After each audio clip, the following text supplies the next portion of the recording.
Hello friends. पिछली videos में हम 9th क्लास की लेसन नंबर 1 से लेकर लेसन नंबर 8 तक के को पढ़ चुके हैं तथा उसके नोट्स बना चुके हैं। फ्रेंड्स, आज हम पढ़ेंगे लेसन नंबर 9, बल तथा गति के नियम। क्वेश्चन कैसे आता है?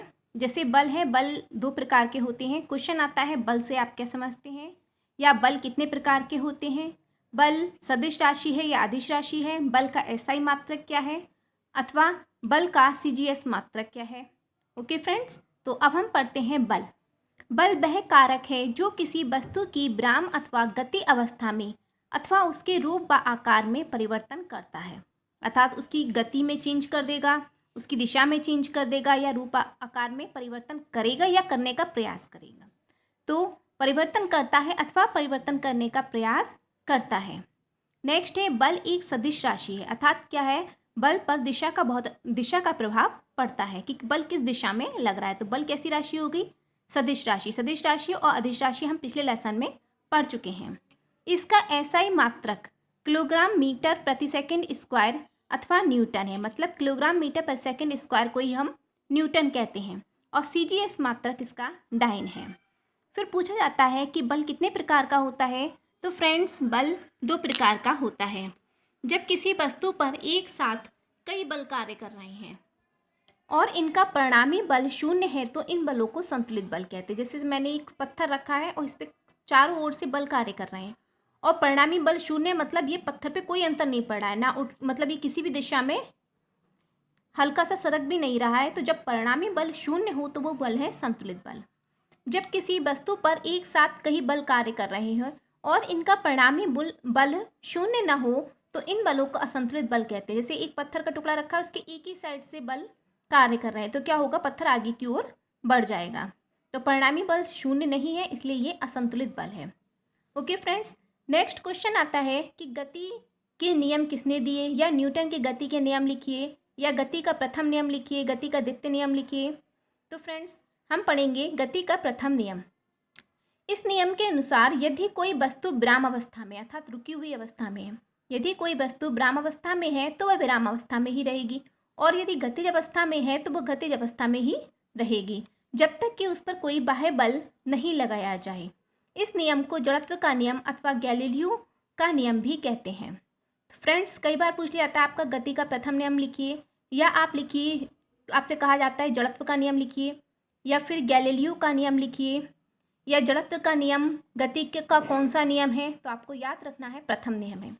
आप उदाहरण, अब इस नियम का यूज़ क्या होता है वो देखिए। जब गीले कपड़ों को झटकते हैं तो कपड़ों से पानी की बूंदें गति के प्रथम नियम के अनुसार ही बाहर आ जाती हैं। आपने देखा होगा जब हमने कपड़ों को छिड़कते हैं तो पानी की बूंदें बाहर आती हैं। तो पूछ लिया जाता है ये किस नियम पर आधारित है, तो आपको ध्यान रखना है गति के प्रथम नियम पर आधारित है। बस अथवा रेलगाड़ी के अचानक चलने पर उसमें बैठा यात्री पीछे की ओर गिरता है, क्योंकि गाड़ी चलने पर वह तुरंत गतिज अवस्था में आ जाती है, जबकि बैठा व्यक्ति जड़त्व के कारण विराम अवस्था में बना रहता है। अतः यात्री के शरीर के ऊपरी भाग को पीछे की ओर धक्का लगता है तथा यात्री पीछे की ओर गिर जाता है। फ्रेंड्स, आपसे पूछ लिया जाता है कि जब बस या रेलगाड़ी अचानक स्टार्ट होती है तो उसमें बैठा यात्री पीछे की ओर क्यों गिर जाता है, तो आप बता सकते हैं कि ऐसा क्यों होता है। नेक्स्ट है, कंबल को डंडे से पीटने पर उसमें धूल के कण जड़त्व के नियम के कारण ही अलग हो जाते हैं। तो ये आपके गति के प्रथम नियम के उपयोग रहे हैं। कई बार पूछ लिया जाता है गति के प्रथम नियम के उपयोग लिखिए या फिर उदाहरण लिखिए, तो आप लिख सकते हैं। नेक्स्ट है गति का द्वितीय नियम। किसी वस्तु के संवेग परिवर्तन की दर उस पर लगने वाले बाह्य बल के अनुक्रमानुपाती तथा आरोपित बल की दिशा में होती है।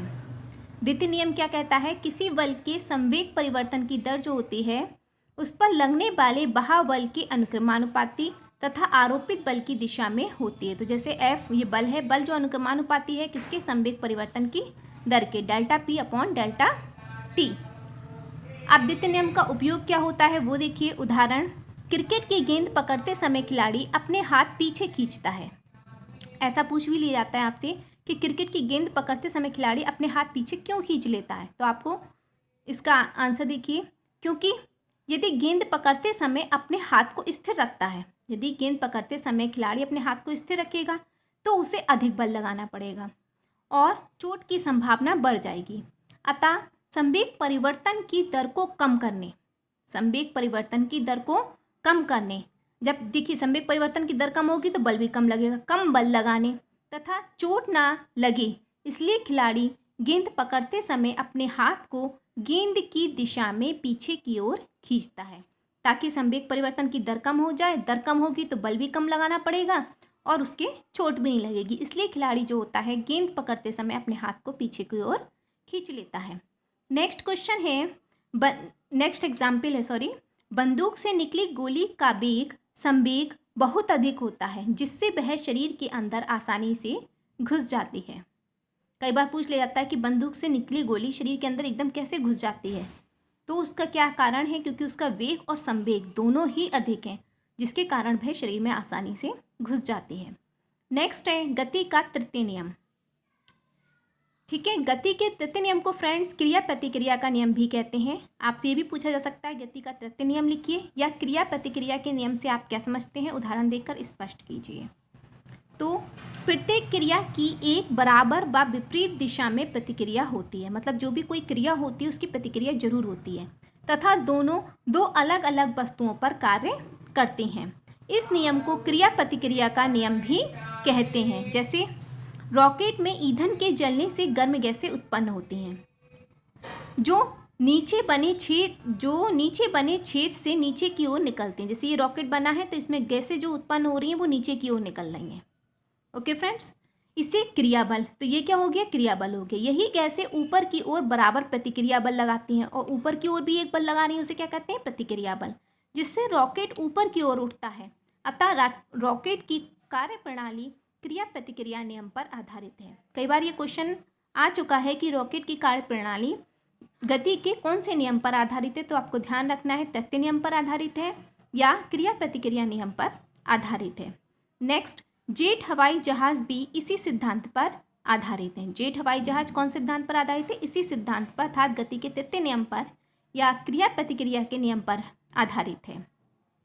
नेक्स्ट एग्जाम्पल है, जब मनुष्य पृथ्वी पर चलता है तो एक बल अपने पैर से पृथ्वी पर पीछे की ओर लगाता है जो क्रिया है, और इसके विपरीत बराबर प्रतिक्रिया बल पैर से पृथ्वी पर आगे की ओर लगाता है जो प्रतिक्रिया है।